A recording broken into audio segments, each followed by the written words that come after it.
à partir de Dakar, comme les autres frères le font.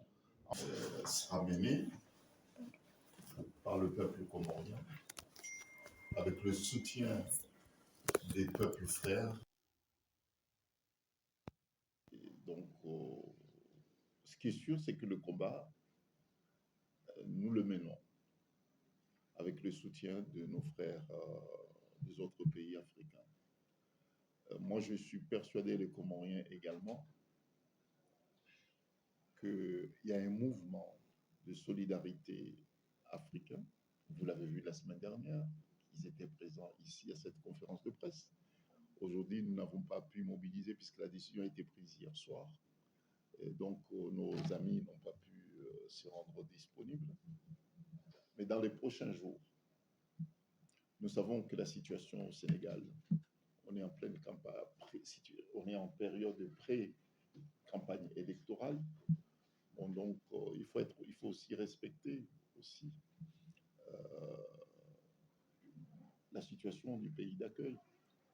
Donc, nous n'entendons pas nous entraver sur la situation présente ici au Sénégal, mais les frères africains et sénégalais et comoriens qui sont ici trouveront un moyen et les moyens d'exprimer leur solidarité au peuple comorien, ici déjà, puisque nous estimons que le Dakar est un pays qui est prédisposé à aider les pays africains, et les Comores en particulier, puisque je tiens quand même à le rappeler, qu'après l'indépendance des Comores, en 1975, le Sénégal, le président sénégalais était le premier président à poser ses pieds sur le sol comorien. Il était le premier président également, le président sénégalais Senghor, à avoir signé des protocoles d'accord aux Comores, c'était en 1976. Nous avons obtenu notre indépendance en 1975. Et en 1977, janvier 1977, le Parlement, l'Assemblée nationale du Sénégal, a homologué les accords signés par M. Senghor. Et depuis, le Sénégal représente les représentations diplomatiques sénégalaises représentent les Comores là où nous n'avons pas de représentants diplomatiques. Donc, il y a un rapprochement, il y a des liens, etc. Donc, mener un combat pour les Comores, pour la souveraineté comorienne, pour le respect de la dignité des Comores, à partir du Sénégal, c'est vraiment la rencontre de l'histoire. Voilà. Et donc, oui, le combat sera, mais le combat va être dur, hein, et très, très dur, puisqu'il y a déjà des blessés, ne serait-ce que la nuit dernière.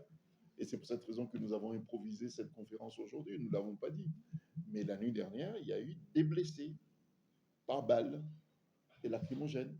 Et puis, il y a un jeune qui est entre la vie et la mort, qui a reçu une balle dans la tête. Ça, c'était la nuit dernière.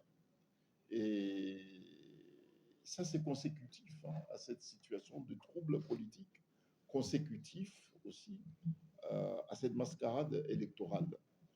Donc, le combat va être très, très, très dur. Il y aura, connaissant notre adversaire, il y aura des blessés, mais ce qui est sûr, c'est qu'il y a une détermination que nous n'avons jamais connue depuis l'indépendance jusqu'à maintenant. Des jeunes. Et ce qui est paradoxal, c'est qu'Azali a fait un accord avec la France pour faire revenir les jeunes Comoriens qui étaient à Mayotte. Et j'ose espérer que ceux qui ont été chassés de Mayotte chez eux et qui sont à Moroni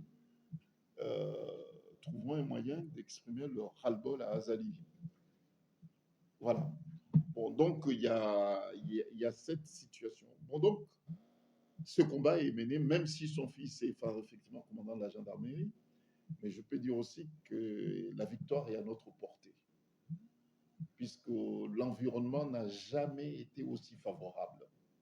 L'adhésion africaine au combat mené par le peuple comorien n'a jamais été aussi claire et affirmée par des figures africaines.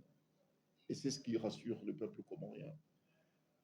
Voilà. Bon, donc le combat est dur, va être très dur, mais notre détermination aussi est très, très, très élevée et la victoire est à notre portée. Pour la femme qui a été grièvement blessée, merci au Tout-Puissant, puisque son état s'améliore progressivement. Voilà, progressivement. Bon, donc là-dessus, ça va. Puis, le soutien des autorités, c'est Azali. C'est lui qui tient les Comores, il tient l'économie comorienne sans contrôle. Donc, c'est comme s'il s'agit d'un bien familial. C'est lui qui tient l'armée puisqu'il y a son fils, qui est le commandant de la gendarmerie. Et c'est lui qui tient le Parlement, puisque ceux qui sont au Parlement ont tous été nommés par lui. Et c'est lui qui nomme les membres de la Cour suprême et ceux de la CENI. Bon, donc, on ne peut pas avoir le soutien des gens qui ont été nommés par Azali. Ceux qui ont tenté de résister ont tous été congédiés, notamment, moi je ne sais pas le motif de sa mise à l'écart de la présidente de la Chambre électorale et puis constitutionnelle de la Cour suprême, mais je ne pense pas qu'Azali, qui a dit comme quoi elle aurait commis une faute grave, je pense que c'est seulement au moment où elle sentait qu'elle ne pouvait peut-être pas être de son côté qu'il a estimé qu'il a commis une faute grave, alors qu'on sait qu'il y a des gens qui ont commis des fautes graves et qui se font remercier par Azali. Bon, donc, non, on ne peut pas avoir le soutien des autorités. Et puis, ce qui nous choque, c'est quoi? C'est que en septembre dernier, nous avons alerté les Nations Unies, l'Union africaine, la SADC, pour leur dire que le climat qui prévaut nous laisse croire qu'Azali va encore commettre un énième coup d'État électoral. Prenez les dispositions nécessaires pour justement garantir aux Comores des élections libres et démocratiques. Ils ont rassuré certains de nos amis de l'opposition à se présenter aux élections pour leur dire que cette fois, ça ne passera pas comme Azali souhaiterait le faire. Et finalement, il l'a fait. Et c'est pour cette raison, comme ces organisations, ce qui est quand même rare, ils se sont rendus compte qu'effectivement, qu'Azali les a trompés, les a dupés. Et nous envisageons aujourd'hui même de les saisir par voie de requête pour demander une enquête internationale indépendante sur le scrutin du 14 janvier dernier. Les déclarations que je fais à partir de Dakar, comme celles qui sont faites à partir de Paris, comme celles qui sont faites à partir de l'île de la Réunion, comme celles qui sont faites dans certains pays africains, ont un impact sur place. Je peux même vous montrer qu'il y a un candidat aux élections, ce matin, qui a dit « Aidez-nous, diffusez au niveau international. Il faut que le monde sache ce qui se passe au Comores, puisqu'ici, on est quadrillé. » Il est sur surveillance militaire, ce candidat. Et un autre candidat également, son QG, est quadrillé également par les militaires. Il n'y a que la voix, le cri de l'extérieur qui peut donner l'espoir à ceux qui sont aux Comores. Oui, c'est entendu. Et le combat que nous menons à l'extérieur, ce que nous allons mener à l'extérieur, la saisine des autorités, en fait, des organisations, l'Union africaine, et puis l'ONU, et puis la SADC, ça c'est un combat que nous menons de l'extérieur. Ceux qui sont au pays ne peuvent pas le faire pour différentes raisons, parce qu'ils sont sous contrainte, ils n'ont pas les marges de manœuvre que nous avons ici à l'extérieur. C'est très attendu. C'était quand? C'était mercredi matin. Mercredi matin, les notables, ce sont les dignitaires de notre pays, se sont réunis à Moroni. Certains ont fait peut-être 70, 100 km pour venir à Moroni. Se réunir pour prôner la paix. Vous voyez, ils ont été chassés par les militaires, dispersés. Je n'irai pas jusqu'à dire brutalisés, mais lorsque vous avez des dignitaires qui sont dans une salle fermée, ce n'est pas sur un lieu public, mais c'est dans une salle fermée pour échanger et étudier l'apport, la contribution qu'ils peuvent apporter au pays pour que le pays retrouve la paix, la sérénité. Et les militaires rentrent dans une salle privée pour les disperser, c'est une forme de violence. Puisque c'était pousser nos parents à se faire tuer par leur propre fils. Puisque c'est notre pays, on est combien? On est à 900 000 habitants. Donc tout le monde se connaît. On sait qui sont ces militaires. Et les dignitaires ont dit, bah, écoutez, nos enfants, vous n'allez pas tuer vos parents. Donc, c'est grave. Notre réunion a bien eu lieu, puisqu'il fallait absolument qu'on se réunisse, que tout le monde sache qu'on est là. C'est fini, on ne va pas vous résister puisque vous êtes nos propres enfants. Vous voyez, et ces gens-là ont besoin effectivement que le monde entier sache ce qui se passe. Puisque là, les Italiens vont recevoir Azali en grande pompe et tout le monde va croire comme quoi Azali, c'est un grand démocrate. Mais il nous revient, nous qui sommes à l'extérieur, de faire très attention avec des preuves à l'appui, que c'est un criminel. Il est arrivé au pouvoir pour la première fois suite à un coup d'État militaire. Il s'est toujours maintenu au pouvoir.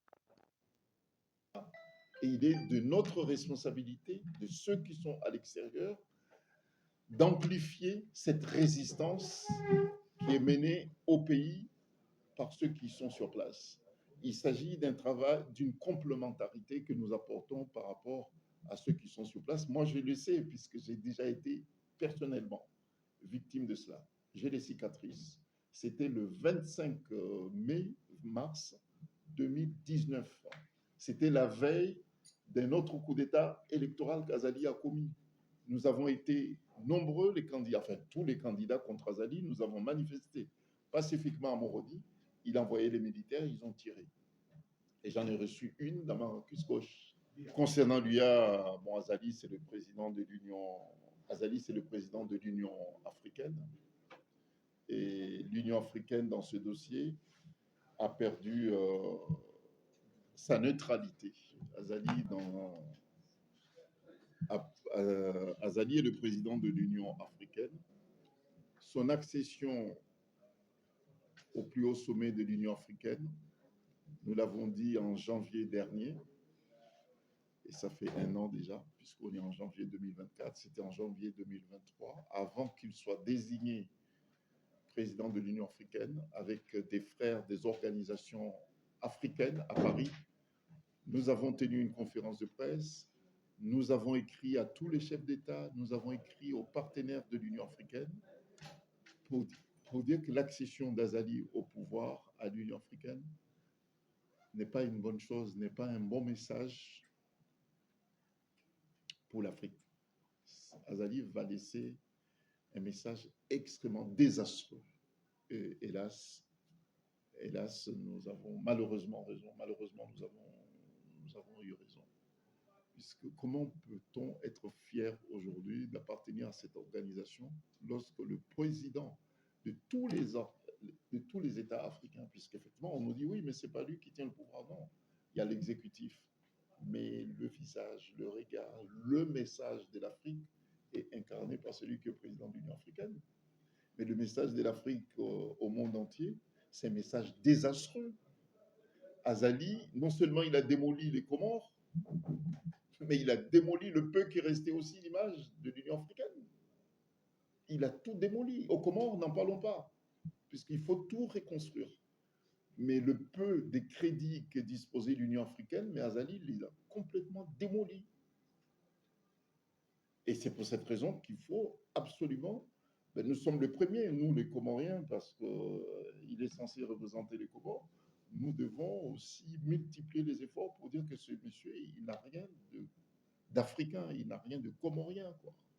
Non. En tout cas, il n'incarne pas les valeurs que tout le monde connaît de Comoriens. Les Comoriens, ils sont connus par leur pondération, par leur discrétion et puis par leur humanité. Mais Azali n'incarne pas ça. C'est un type qui tue froidement. Il tue froidement. Les drames qui frappent les jeunes Comoriens, que ce soit ceux qui périssent en mer pour se rendre à Mayotte, que ce soit ceux qui périssent en mer pour se rendre en Méditerranée, ils sont nombreux, n'a jamais pris le micro pour exprimer la moindre compassion pour ces jeunes. Non, au contraire. Au contraire, il les méprise leur famille et méprise ces jeunes et tout. Bon, donc, voilà, donc nous n'attendons rien au fait. Nous allons assumer nos responsabilités, nous allons nous battre avec les moyens que nous disposons, nous allons nous battre, et puis chacun assume ses responsabilités. Si ces organisations estiment que la situation des Comores rentre dans le cadre de leurs préoccupations Bon, ils viendront s'ils estiment qu'ils vont continuer à soutenir des dictateurs comme Azali. Et chacun assume ses responsabilités. Mais nous n'attendrons pas de ces organisations. Notre espoir, je l'ai dit, puisque c'est ce que ressent aussi le Comorien, notre espoir, en réalité, repose sur le soutien des peuples d'Afrique. Mais si nous saisissons ces organisations, c'est pour les pousser à assumer leurs responsabilités et puis à relever leurs contradictions également.